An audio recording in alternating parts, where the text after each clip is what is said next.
Hi, I want to share something really important with older endurance runners. I see a lot of older endurance runners' results declining unnecessarily. It's a mindset issue, but it shows itself in their training. I see four stages of this in older endurance runners. I saw it in myself, and it's really holding back your progress. That's what I'm going to be sharing in this video. If you are struggling or think you could be doing better, I do an age group advantage call, which is looking at where you are now, where you want to go, and what the roadblocks are to your running at the moment. And we have a chat.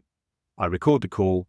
I do a full audit of your training, and then I send you over a recording and an audit of what you need to do differently over the next 90 days to get better results from your running. It's completely free. Obviously, my plan is that some of you come onto my program, the Evergreen Endurance Runner, but it's by no means a hostage situation. So the four stages of the older endurance runner's journey. Now, how I came about this was when I look back over my running from, say, the early 50s, I'm now 61, it hasn't obviously been all plain sailing. I see a clear pattern, one that I think you might recognize yourself. So I've called this the four stages of the older endurance runner's journey. So sit back, see what about this and what you need to do differently. The first stage is what I call the optimist trap. This is the phase where we're ignoring the signs of aging, convinced that you could keep training the same way, always getting the same results, and firmly believing age is just a number. That optimistic, and it's backed up by society. Oh, age is just a number. If I just push harder, I'll get better results. What actually starts to happen is that you don't get better results. You get more injuries. In effect, you're fighting reality, the reality of your aging, and beginning to lose. Now, don't get me wrong, you can do a lot with your age, which we'll come to in a moment. You are actually being over-optimistic. You're coming out of perhaps in your 40s, and you're beginning to fight. This is definitely where I was in my early 50s. Stage two is the resistance phase. You go from optimistic, and you start to realize something isn't quite right. You start to see the cracks, your recovery starts slow, the niggles become more frequently. This is definitely something I started to see.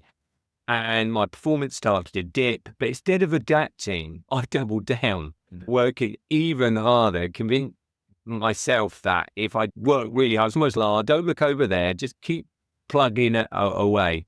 But all I was creating is, which I call is like a boom bust cycle. So there would be moments of progress, and then it would be met with either plateaus or injuries, or I was too tired, I didn't perform well. And they were just in these boom bust cycles all the time.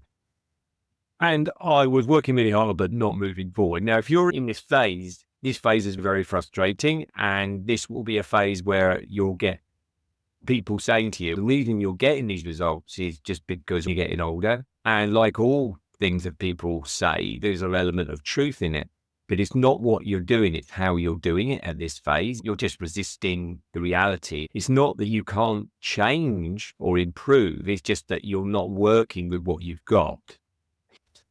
And then stage three is like burnout breakpoint. If you haven't adapted at the stages before, the resistance stage, if reality hasn't taught you a lesson and your ego is in denial, the burnout breakpoint is the low point. This is where I got to. Some people, pain has to be pretty bad before they change, and I'm one of those people.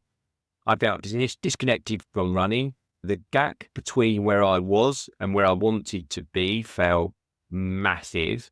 People were saying, what do you expect? You're in your 50s, settle down and get a comfy chair somewhere. And that was tempting.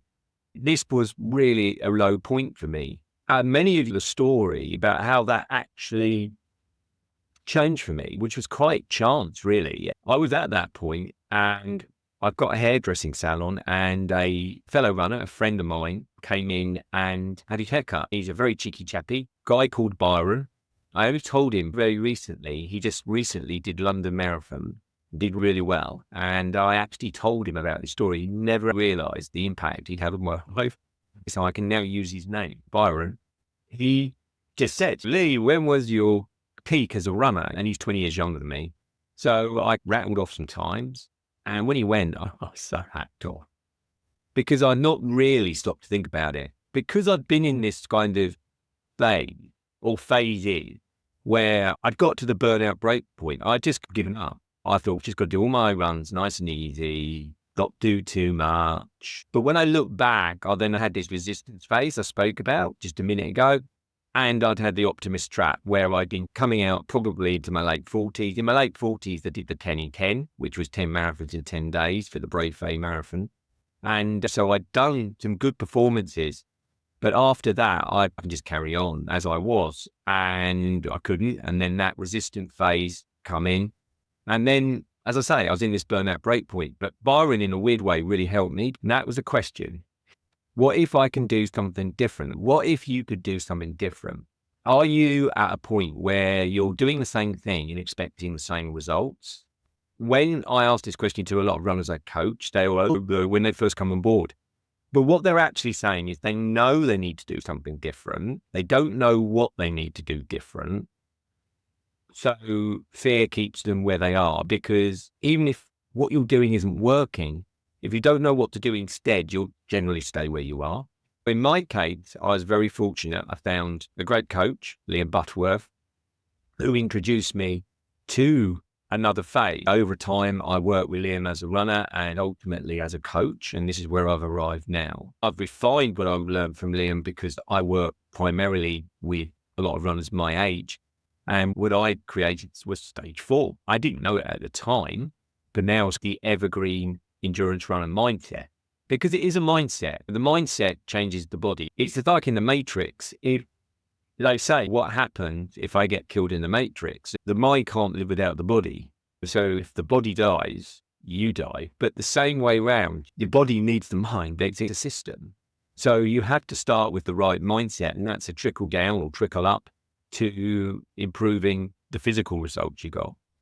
So the Evergreen endurance runner mindset was the turning point for me. And I found that what I needed to do differently was not resist my age, but work with it. It was a case of looking at your training differently, looking at your recoveries differently, looking at things like speed workouts. It's runners, a lot of older runners, I can't do speed workouts. So it's like, what speed workouts have you done recently? How are you doing those? And also how runners do their easy runs. Are they really truthfully easy? It's simple things that come together to make a much more refined system. My Evergreen endurance runner model is really about planning, looking at where you are. What are the gaps? Where are you now? Where do you want to go? So that's what the age group advantage calls about. Looking at where you are, what the gap is, and what are the roadblocks? What are the resistances? What are the things that you may be in denial about or scared about, but don't know how to get around or get over? Because you've got to deal with those first. Because if you don't deal with those first, then you end up with, like I said earlier, boom bust cycles. If you look back at your training now, if you're stuck, I guarantee, if you look over the last year, it's something on repeat. You don't always see it because you've got habitually used to it. But other people probably see it. If you step back, you can probably see these cycles. The cycles of injury, cycles of plateau, cycles of anything, but they're just like on repeat. And you need to break that cycle. That starts with up here.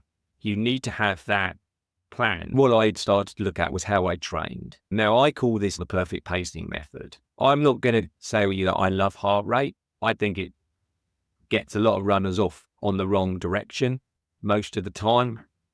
Older runners, it confuses them. They can't get the heart rate high enough in their speed workouts. It's not low enough in their easy runs, and they're drowning in data. It's not that it's a bad metric. It's just a bad metric for a lot of older runners to follow.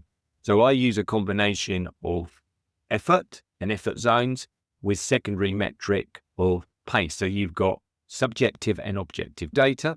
So if you're running up a hill at 9-minute miles and running down a hill at 9-minute miles, you've got instant feedback about how that feels. Pace is an external metric, and if you're running up the hill at 9-minute miles and down the hill, 9-minute miles. It's a 9-minute mile, but it doesn't know anything about how you felt. So you've got to have that internal metric, and that's the perfect pacing method. And that's what I started to use in my running. That gave me the compass to navigate my training plan. Instead of the training plan using me, I was working with the training plan, which was a big change. And then the big final one was how I executed. I've been all my life racing, really going off too fast, hanging in there. As you get older, that just is not going to work. So a much more elegant way needed to be done. So now I work a lot with my runners on the execution of races, particularly with marathons. It's not just how you pace them. The fueling needs of older runners are different from younger runners. The hydration needs are massively different, and many are older runners really struggling in the latter parts of races, blame fueling or pacing, and it's actually hydration, because they have distinctly different needs from a hydration perspective. Their thirst response is different from younger runners as well. So there's all these things.